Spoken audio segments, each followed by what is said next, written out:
যোৱা 4.5 বছৰত আমি ৰাজ্যৰ পৰম্পৰা, ৰাজ্যৰ স্বাভিমান, ৰাজ্যৰ গৌৰৱ এই গোটেইকেইটাকে আমি সমাজৰ সন্মুখলৈ লৈ আহিবলৈ সক্ষম হৈছোঁ।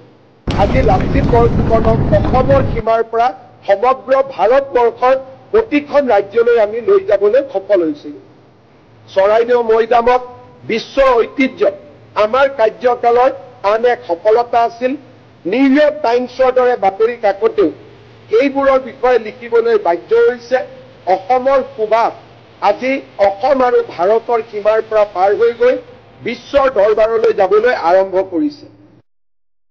বহাগ বিহুৰ সময়ছোৱাত 12,000 বিহুৱতীৰে আৰু বিহুৱাৰে আমি অসমৰ বিহু জাতীয় জীৱনৰ সন্মুখলৈ লৈ আহি ভাৰতবৰ্ষৰ কালচাৰেল মেপত আটাইতকৈ প্ৰভাৱশালী নৃত্য বুলি আমি প্ৰতিষ্ঠা কৰিবলৈ সক্ষম হৈছোঁ।